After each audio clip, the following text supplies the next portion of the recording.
com a nossa série de mensagens sobre escatologia, e hoje nós adentraremos, de fato, sobre o tema escatológico, sobre as coisas que vão acontecer. Quero lembrar a vocês que todos os slides são de textos que agora estão em PDF, todos eles estão disponíveis no site escatologia.com.br, assim também como os livros já lançados. Ali estão também os vídeos e também estão os áudios dessa série de estudos. E hoje, então, nós vamos tratar a respeito do arrebatamento da igreja, o primeiro dos domingos. A Bíblia diz, nesse texto que você está lendo em tela, Apocalipse capítulo 1, versículo 9, escreve, pois, as coisas que você viu, as coisas que são e as que hão de acontecer depois destas. Ao longo desses estudos, nós então nos aplicamos a falar das coisas que já aconteceram, falamos das alianças, falamos das dispensações, até a dispensação da graça. Depois o Senhor Jesus então ordena a João que escrevesse as coisas que são, ou seja, que estavam acontecendo na época dele, e nós aplicamos isso à nossa época também, quando falamos então dos sinais sobre a volta de Jesus, sinais estes que estamos vislumbrando nos dias de hoje. Mas ele também diz, e as que hão de acontecer depois destas.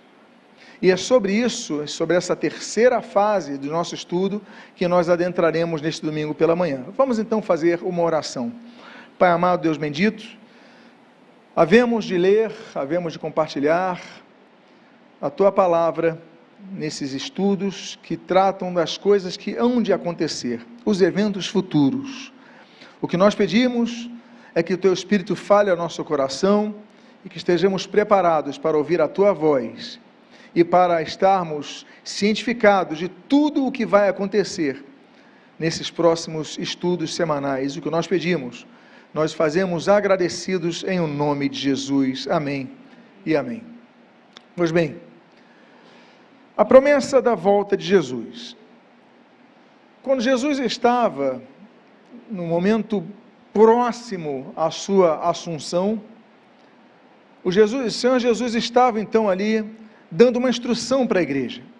E essa instrução é muito conhecida, esse texto de Atos, capítulo 1, no versículo 8, nós lemos assim: mas vocês receberão poder, ao descer sobre vocês o Espírito Santo, e serão minhas testemunhas, tanto em Jerusalém, como em toda a Judeia e Samaria, e até os confins da terra.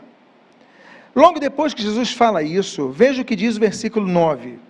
Depois de ter dito isto, Jesus foi levado às alturas, à vista deles, e uma nuvem o encobriu dos seus olhos.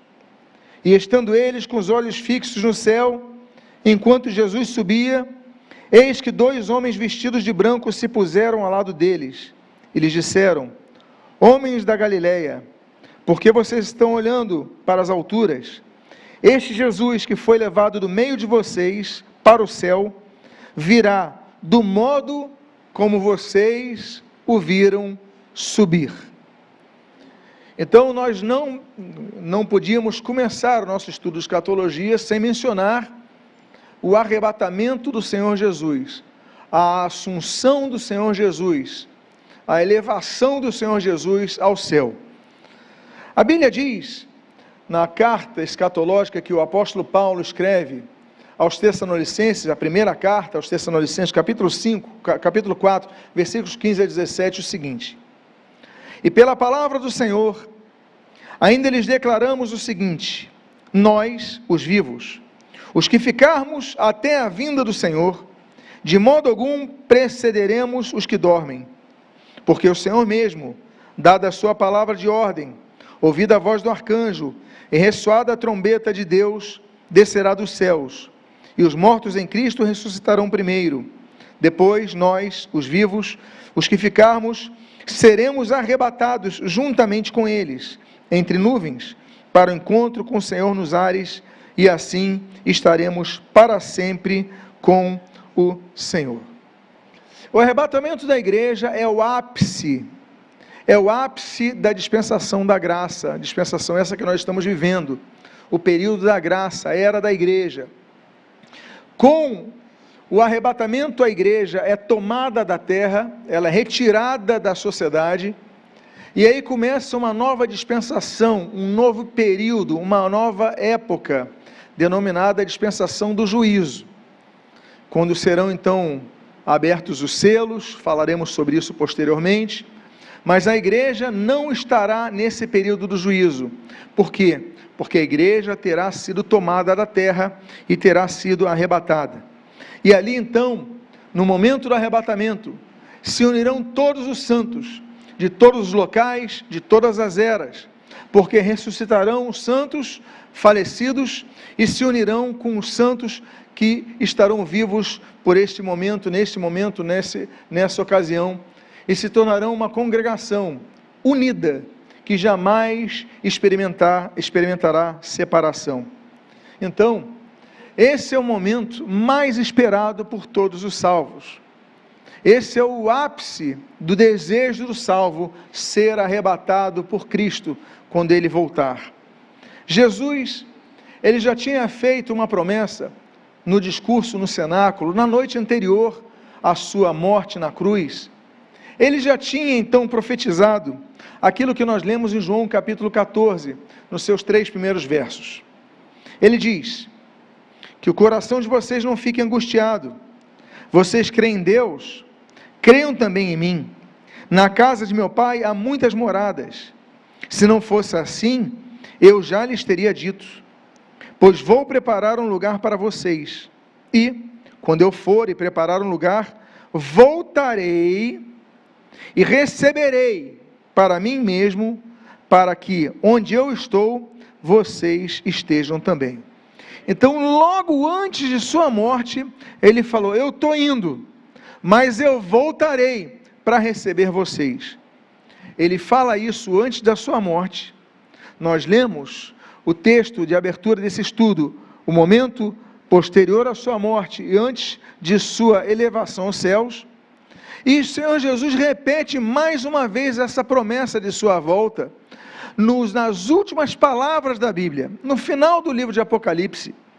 Nós vemos então esse registro, no capítulo 22, nos versículos 12, 13 e 20, quando ele diz: eis que venho sem demora, e comigo está a recompensa que tenho para dar a cada um segundo as suas obras. Eu sou o Alfa e o Ômega, o primeiro e o último, o princípio e o fim. Certamente venho sem demora. Como é que vai acontecer o arrebatamento? O arrebatamento é iminente. Agora, para entendermos a iminência do arrebatamento, nós temos que entender então o significado da palavra arrebatar. Voltando ao capítulo 4, no versículo 17 da primeira carta aos Tessalonicenses, nós vamos pegar essa palavrinha do arrebatados, quando nós lemos: depois nós, os vivos, os que ficarmos, seremos arrebatados. A palavrinha grega que está ali, harpagessometa, é uma palavrinha-chave para a nossa tradução ao português, porque o termo arrebatado não é uma palavra de uso comum, é uma palavra quase que restrita à igreja, quase só falada nos arraiais cristãos. Então, o que significa essa palavra? Ela vem de um verbo grego, harpazo, que significa ser levado à força, ser tomado à força. Para você ter ideia, no grego essa palavra é usada pelos roubos feitos pelos ladrões, quando eles pegam uma coisa à força de alguém, arrancam da mão de alguém. Então no grego se usa a palavra harpazo, ou seja, significa também roubar ou retirar à força algo. Mas a Bíblia também menciona o sentido positivo dessa palavra, quando o apóstolo Paulo então é mencionado que ele foi arrebatado ao terceiro céu, ou seja, ele foi tomado à força ao terceiro céu. Ele não fez uma propulsão, ele não eu vou ficar então em 40 dias de oração e jejum para ser arrebatado, eu não vou ficar falando em línguas o tempo todo, não, o arrebatamento é algo inesperado, é algo rápido, é algo repentino, é algo que toma força a pessoa simplesmente, ela vai, por quê? Porque o Senhor nos recolherá à sua presença nesse momento tão especial, que nós e a igreja experimentará. Então, esse termo arrebatamento, ele aponta para o fato de que um agente externo vai pegar a igreja e vai, com uma força desproporcional, retirá-la de maneira imediata da terra. Então, por isso, nós também vemos nas palavras bíblicas, nos textos bíblicos, que o arrebatamento será repentino. Será tão rápido que olha o que diz o apóstolo Paulo, na primeira carta aos Coríntios, no capítulo 15, nos versículos 51 e 52. Eis que vou lhes revelar um mistério. Nem todos dormiremos, mas todos seremos transformados num momento, num abrir e fechar de olhos, ao ressoar da última trombeta. A trombeta soará, os mortos ressuscitarão incorruptíveis e nós seremos transformados. Eu coloquei a palavrinha grega, que foi traduzida no português como momento, porque você consegue até mais ou menos entender o que está aqui. Você consegue mais ou menos discernir isso daqui? Átomos. Átomos é aquilo que não pode ser dividido. Não se divide um átomo, é a menor possibilidade, a menor partícula. Então, ele usa a palavra átomos, ele fala num átomo, num momento indivisível, num momento tão rápido. Então, aí ele usa um abrir e fechar dos olhos, então todos seremos transformados. Então, a transformação, a glorificação no corpo, vai ser um domingo, nós vamos tratar sobre isso, daqui a 2 domingos vamos tratar sobre isso. Então, é algo que vai acontecer de maneira imediata no arrebatamento da igreja. Então, além de eminente, além de rápido, imediato, podemos dizer, esse momento de um abrir e fechar de olhos, o arrebatamento será secreto, sim, e inesperado, ainda que alguns digam que não será, será sim. O seu aspecto, o aspecto do arrebatamento, é a sua imprevisibilidade. Por mais que nós possamos observar os sinais, estar atento aos sinais que estão cada vez mais claros, ninguém pode dizer com precisão quando Jesus vai voltar. No capítulo escatológico de Mateus 24, nos versículos 36, 42, 43 e 44, nós lemos o seguinte: mas a respeito daquele dia e hora ninguém sabe, nem os anjos do céu, nem o Filho, senão o Pai. Portanto, vigiem, porque vocês não sabem em que dia virá o Senhor de vocês. Porém, considerem isto: se o pai de família soubesse a que horas viria o ladrão, vigiaria e não deixaria que sua casa fosse arrombada. Por isso, estejam também vocês preparados, porque o Filho do Homem virá a hora que vocês menos esperam. Jesus então utiliza, muito interessantemente, a figura do ladrão. Por quê? Para apontar a imprevisibilidade do momento. Ninguém sabe quando o ladrão vem roubar, vem furtar algo. Ele vai entrar na casa quando todos estão dormindo, quando todos não estão descansando, não estão esperando. Então, assim será o momento do arrebatamento da igreja. Jesus usa então o exemplo do ladrão, e o apóstolo Paulo faz o mesmo, ali em 1 Tessalonicenses. Veja o que diz o apóstolo dos gentios, capítulo 5, os seus primeiros versos, 6 versos. Irmãos, no que se refere aos tempos e às épocas, não há necessidade de que eu lhes escreva, porque vocês sabem perfeitamente que o dia do Senhor vem como ladrão, klepsis em grego, à noite. Quando andarem dizendo paz e segurança, eis que lhe sobrevirá repentina destruição, como vem as dores de parto à mulher que está para dar à luz, e de modo nenhum escaparão. Mas vocês, irmãos, não estão em trevas, para que esse dia os apanhe de surpresa como ladrão. Ele usa mais uma vez o termo klepsis. porque vocês todos são filhos da luz e filhos do dia. Nós não somos da noite nem das trevas. Assim, pois, não durmamos como os demais. Pelo contrário, vigiemos e sejamos sóbrios. Qual é a diferença de clepsis para lepsis, que você está vendo aí na tela agora? Porque clepsis, é o ladrão que furta, e lepsis é o ladrão que rouba.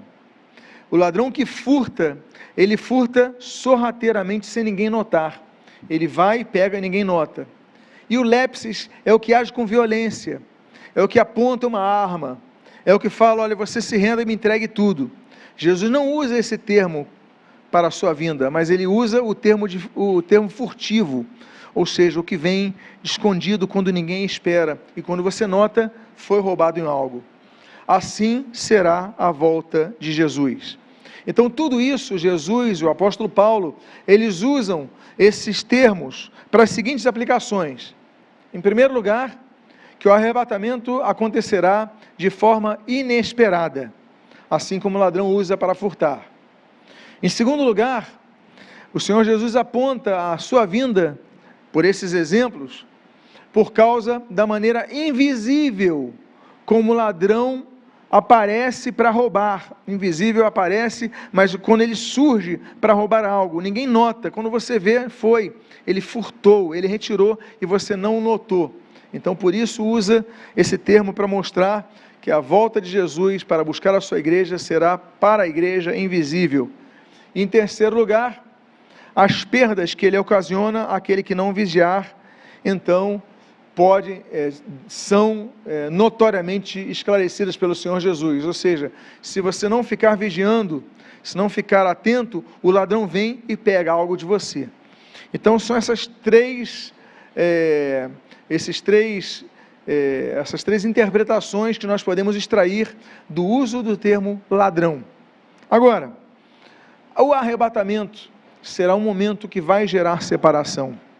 Uma vez eu ouvi alguém dizer a respeito de que o Evangelho é inclusivo.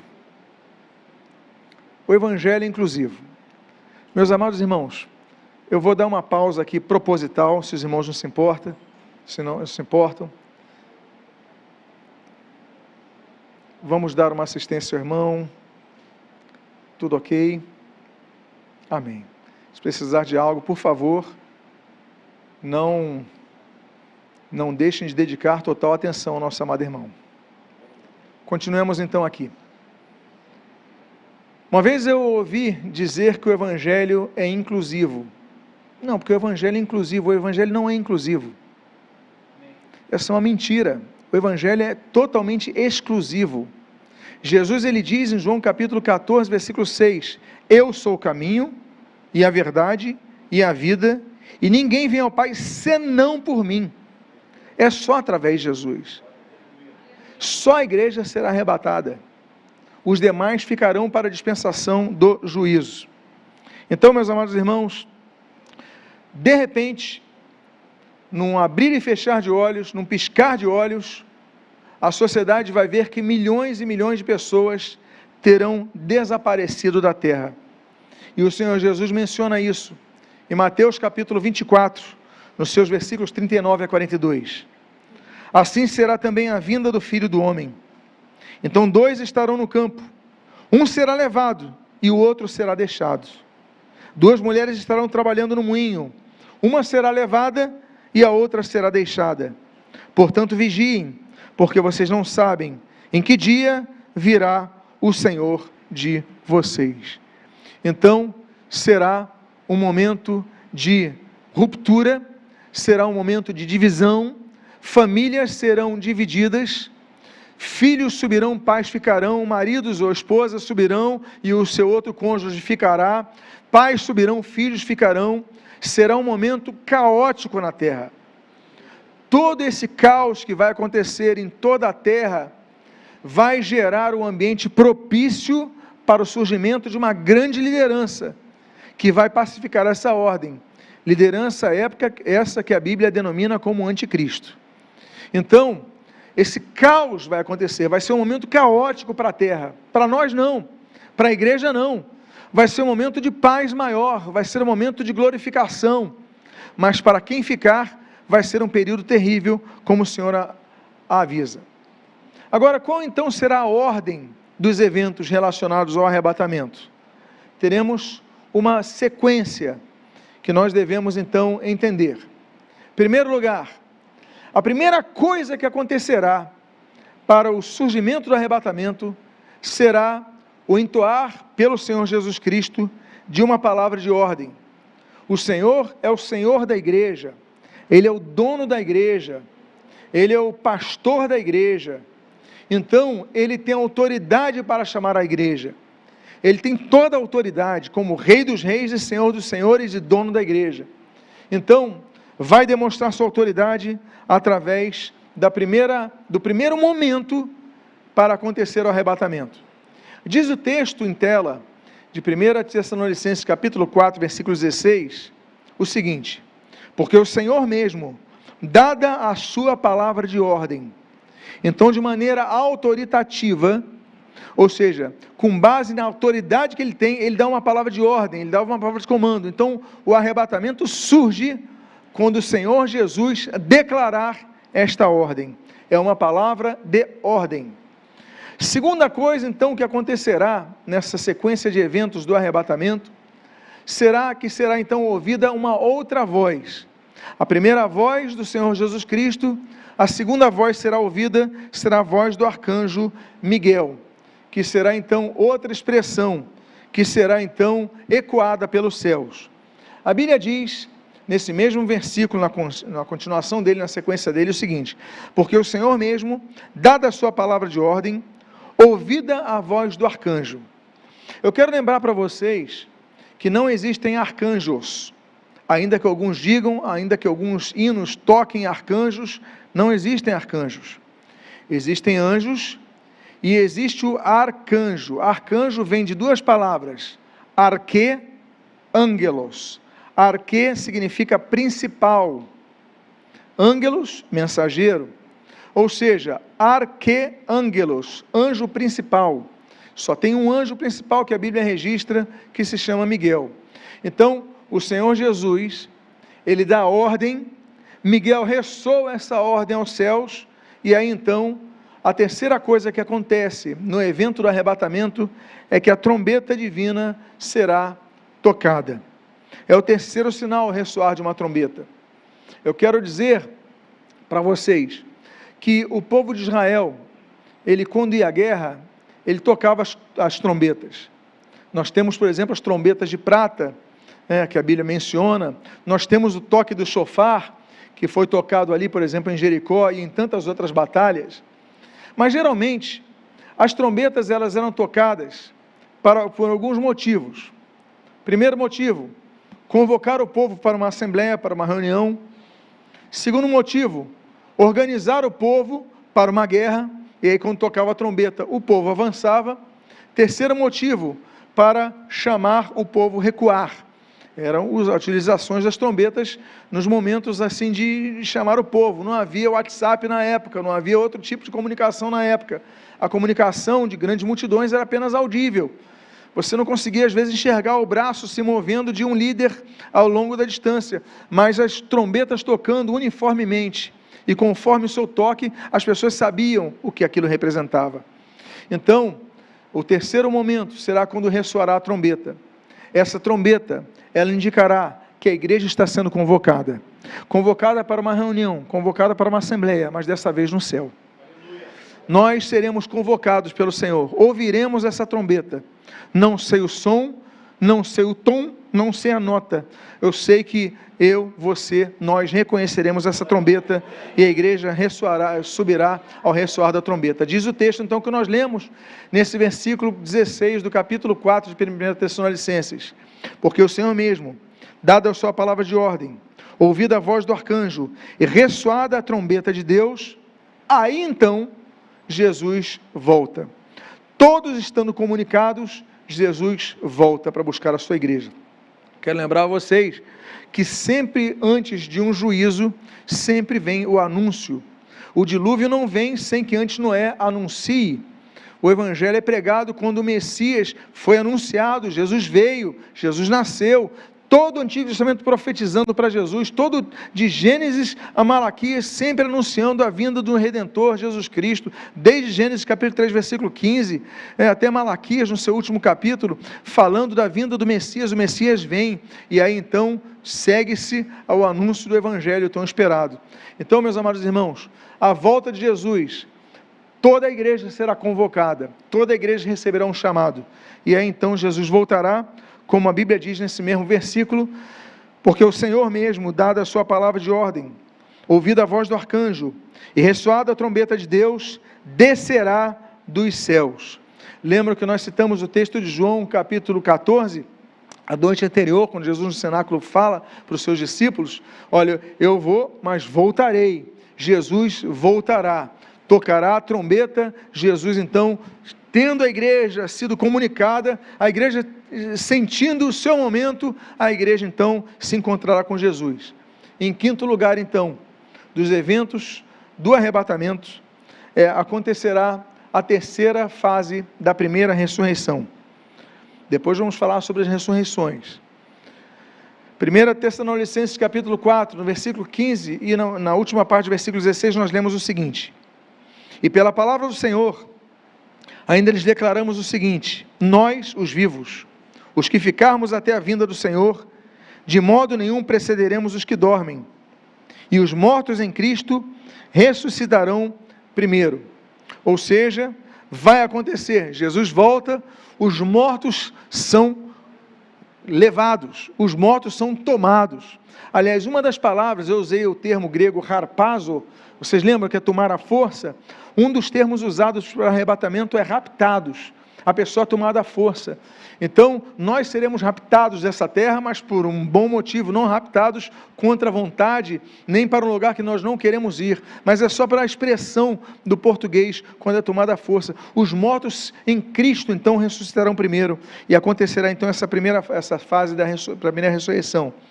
E aí, então, os mortos começam a subir, a igreja começa a subir, os vivos são arrebatados. Imediatamente, junto aos mortos, naquele abrir e piscar de olhos, então os mortos sobem, a igreja viva sobe sendo arrebatada e unida ao Senhor nos ares. O texto do versículo 16 que nós lemos, mas agora indo para o 17, nós entendemos então essa ordem. Veja que diz: e os mortos em Cristo ressuscitarão primeiro, depois nós, os vivos, os que ficarmos, seremos arrebatados, juntamente com eles, entre nuvens, para o encontro do Senhor nos ares, e assim estaremos para sempre com o Senhor. Quando eu digo que é o momento mais precioso que um salvo possa esperar que aconteça, é porque nesse momento, a Bíblia diz que nós jamais seremos separados da presença do Senhor Jesus. O texto que você está lendo diz, para estarmos para sempre com o Senhor. Jamais haverá uma divisão do Senhor, com o Senhor. E aí então, nesse momento, acontecerá um sétimo evento, nesse momento do arrebatamento. Os vivos arrebatados terão seus corpos glorificados. Assim como acontecerá com os mortos que serão arrebatados, nós receberemos então a glorificação de nossos corpos. Assim como aconteceu com o Senhor Jesus depois da sua ressurreição. 1 João capítulo 3, versículo 2, nós lemos: amados, agora somos filhos de Deus, mas ainda não se manifestou o que havemos de ser. Sabemos que, quando Ele se manifestar, seremos o quê? Semelhantes a Ele, porque havemos de vê-lo como Ele é. Ora, como seremos semelhantes a Ele? Jesus, Ele morreu. Quando Jesus, Ele apareceu aos seus discípulos 3 dias depois, Tomé, que andava com Jesus, ele fala, peraí, como é que eu vou saber? Aí Jesus mostra o quê? As marcas da crucificação. Aí ele acredita. Por que ele não reconheceu fisionomicamente? Porque fisionomicamente nós mudaremos a nossa aparência.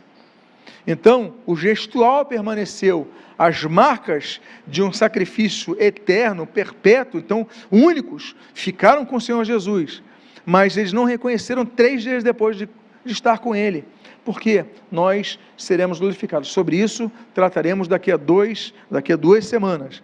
Mas o texto que mais chama atenção, é que não é apenas uma mudança, não é apenas uma metamorfose, mas é uma glorificação. Tanto é que o termo usa isso: quando Ele se manifestar, seremos semelhantes a Ele. Teremos um corpo, então, incorruptível, teremos um novo corpo que nós receberemos no arrebatamento. O texto de Colossenses, capítulo 3, no versículo 4, ele diz o seguinte: quando Cristo, que é a vida de vocês, se manifestar, então vocês também serão manifestados com Ele, o que? Em glória. Por isso é o processo de glorificação. Nós, no arrebatamento da igreja, os mortos em Cristo, os vivos à ocasião, então receberão corpos glorificados.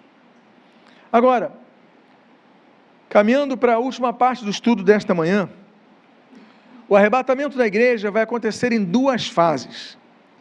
Há cristãos que acreditam que não vai acontecer em 2 fases, mas eu creio piamente que sim, pelo que eu vou explanar aqui das Escrituras Sagradas aqui expostas.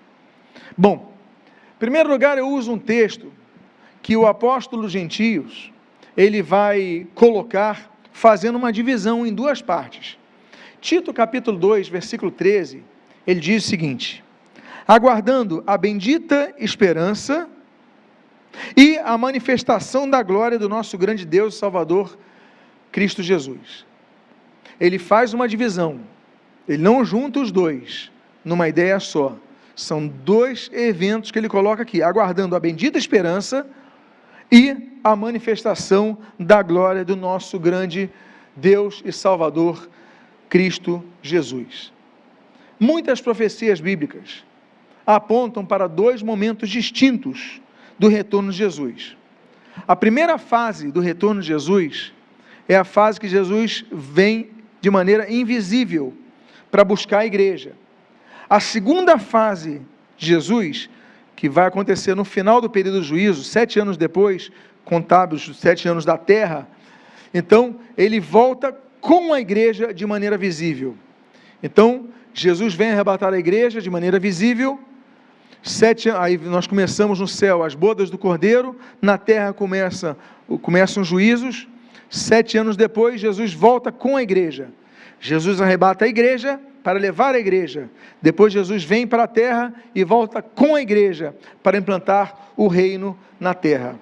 Pois bem, usando então esse termo que nós citamos aqui, do apóstolo Paulo, ele fala da bendita esperança, a esperança do arrebatamento, e depois ele fala a manifestação da glória, quando Jesus virá com a igreja implantar o seu reino.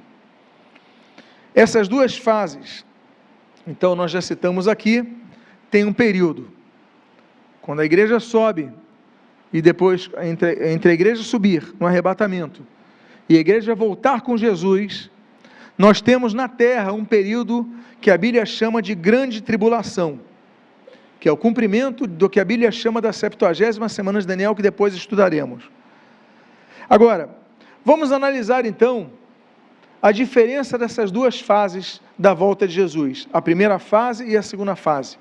Então faço uma pergunta aos irmãos, pelo que nós temos visto até agora aqui, estudado até agora.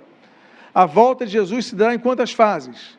2 fases. A invisível é quando a Bíblia fala do arrebatamento da igreja. E a visível, que trataremos depois, é quando Jesus vem com a igreja para implantar o reino terreno. Bom, vamos ver então as diferenças dessas 2 fases. A primeira fase, então, será para galardoar a igreja. Apocalipse, capítulo número 22, no seu verso número 12, o Senhor Jesus, ele diz: eis que venho sem demora, e comigo está a recompensa que tenho para dar a cada um segundo as suas obras. Daqui a 3 domingos, nós vamos falar sobre o tribunal de Cristo, quando nós seremos galardoados no céu. Então, a primeira fase da volta de Jesus será a fase invisível que ele leva a igreja, que ele arrebata a igreja para os céus, com o objetivo de recompensar a igreja, galardoar a igreja. A segunda fase, pelo contrário, será uma fase para estabelecer juízo sobre a terra. Já depois dos 7 selos abertos, das 7 trombetas tocadas, do derramar dos cálices da ira de Deus, do julgamento daqueles 7 anos sobre a terra, a Bíblia diz em 2 Timóteo, capítulo número 4, versículo 1, o seguinte: diante de Deus e de Cristo Jesus, que há de julgar vivos e mortos pela sua manifestação e pelo seu reino. Então Jesus vem à terra para estabelecer o juízo sobre os que não estarão salvos. Segunda diferença. A segunda diferença entre a primeira fase da volta de Jesus e a segunda fase da volta de Jesus pode ser vista que na primeira fase da volta de Jesus, Jesus virá para a sua igreja. Diz o texto que nós até já lemos, mas vamos relê-lo aqui nesse contexto, de 1 Tessalonicenses 4,17. Depois nós, os vivos, os que ficarmos, seremos arrebatados juntamente com eles entre as nuvens, para o encontro com o Senhor nos ares, e assim estaremos para sempre com o Senhor. Ou seja, os vivos serão, juntamente com os mortos em Cristo, arrebatados para as nuvens. A primeira fase é a fase que a igreja é levada. Na segunda fase, se na primeira fase Jesus vem buscar a igreja, na segunda fase Jesus volta com a igreja, já glorificada, já totalmente galardoada, enfim. Diz o texto de 1 Tessalonicenses, capítulo 3, versículo 13, a fim de que o coração de vocês seja fortalecido em santidade, isento de culpa, na presença de nosso Deus e Pai, na vinda de nosso Senhor Jesus Cristo, com todos os seus santos. Ora, nós não lemos que a volta de Jesus, ele virá para buscar os seus santos? Por que agora está dizendo que ele virá com todos os seus santos? Porque são 2 momentos diferentes, são 2 eras diferentes, são 2 etapas diferentes. Na primeira fase, Jesus volta para levar os seus santos. Na segunda fase, veja o que diz o texto, com todos os seus santos. Então, a segunda fase, Jesus volta com os seus santos. A terceira diferença, nós lemos aqui que na primeira fase será nos ares, quando Jesus retornará para buscar a sua igreja. Diz o texto de 1 Tessalonicenses capítulo 4, versículo 17, que novamente releremos aqui. Depois nós, os vivos, os que ficarmos, seremos arrebatados juntamente com eles entre as nuvens, para encontro com o Senhor nos ares. Então, na primeira fase, nós não encontraremos com Jesus na terra, nós encontraremos nos ares. Outra dimensão será esse encontro com Jesus. Já na segunda fase, 7 anos depois, então Jesus volta à terra, para quê? Para implantar o seu reino terreno. O texto de Zacarias, o profeta Zacarias, no capítulo 14, dos versículos 3 a 5, ele diz o seguinte: então o Senhor sairá e lutará contra estas nações, como ele costumava lutar no dia da batalha. Naquele dia, os seus pés, olha só, pisarão sobre o Monte das Oliveiras, o que está de frente de Jerusalém para o leste, e o Monte das Oliveiras será fendido pelo meio, do leste ao oeste, formando um grande vale. Metade do monte se afastará para o norte, a outra metade para o sul. E vocês fugirão pelo meu vale entre os montes, porque esse vale chegará até Azal. Sim, vocês fugirão como fugiram do terremoto nos dias do rei de Uzias, rei de Judá. Então, olha o que diz o texto: virá o Senhor meu Deus, e todos os santos virão com ele. Então, Jesus volta na segunda fase, depois de 7 anos do arrebatamento da igreja, a igreja está nos céus, os juízos acontecem sobre a terra, 7 anos depois, Jesus volta, os seus pés tocam no Monte das Oliveiras, e a igreja desce com ele, nós, os arrebatados, desceremos com ele, para reinarmos com Cristo na terra, como depois estudaremos de maneira mais específica. Quarta diferença entre a primeira fase da vinda de Jesus e a segunda fase. A primeira fase inclui a ressurreição coletiva dos santos falecidos para receberem um corpo incorruptível. Na primeira carta de Paulo aos Coríntios, capítulo 15, versículos 51 e 52, nós lemos o seguinte: eis que vou-lhes revelar um mistério, nem todos dormiremos, mas todos seremos transformados num momento, num abrir e fechar de olhos, ao ressoar da última trombeta. A trombeta soará, os mortos ressuscitarão incorruptíveis, e nós seremos transformados.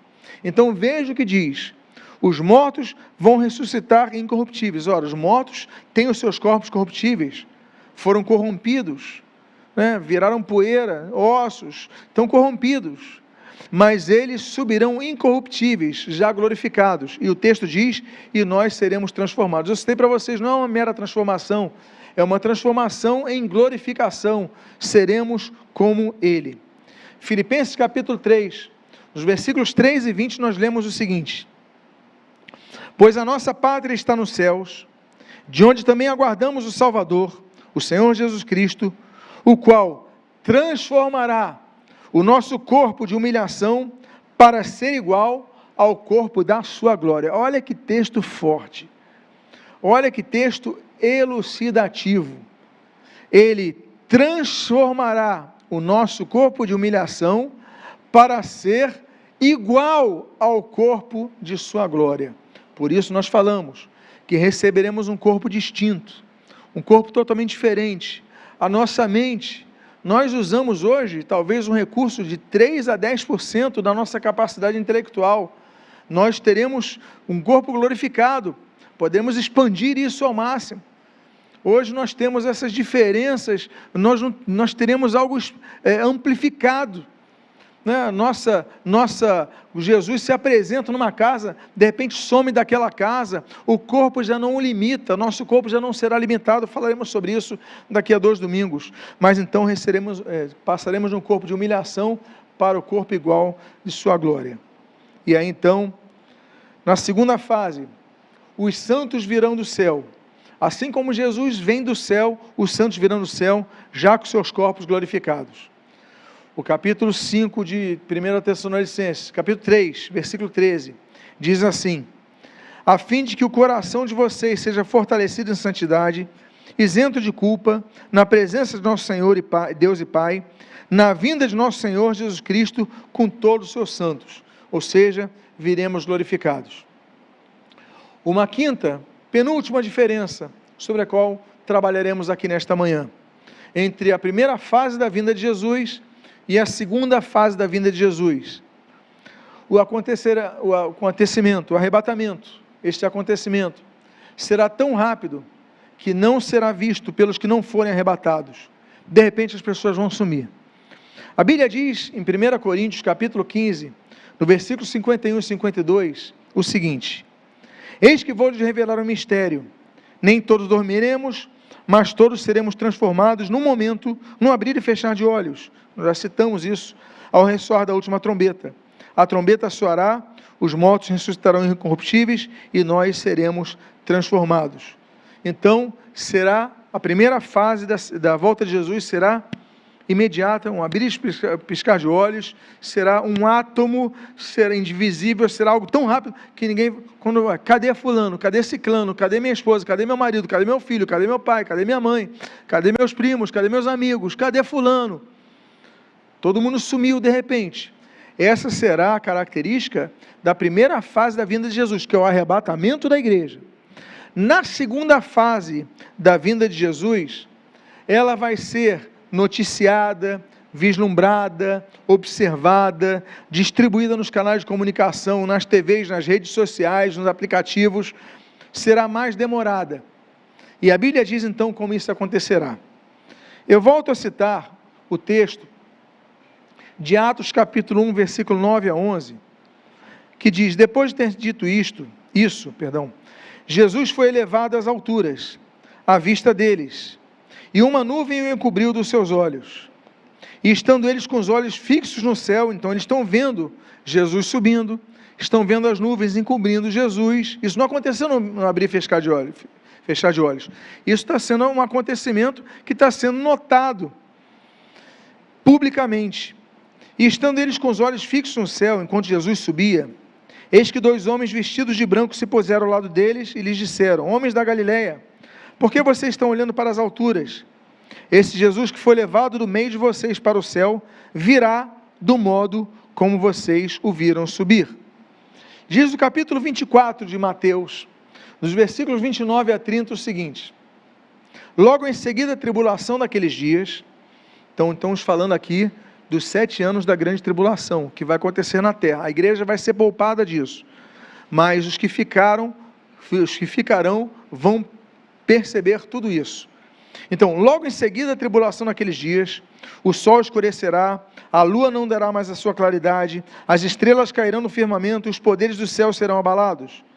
Então aparecerá no céu o sinal do Filho do Homem. Todos os povos da terra se lamentarão e verão o Filho do Homem vindo sobre as nuvens do céu com poder e grande glória. Você lembra que os anjos falaram aos discípulos, vocês estão vendo ele subir entre as nuvens. O texto de Mateus já fala, Jesus voltará entre as nuvens, só que tem um detalhe, o texto está dizendo aqui, você pode perceber, todos os povos da terra se lamentarão e verão o Filho do Homem vindo entre as nuvens, todos os povos da terra. Como é que naquela época todos podiam ver se a terra ela rotaciona, a terra ela é redonda?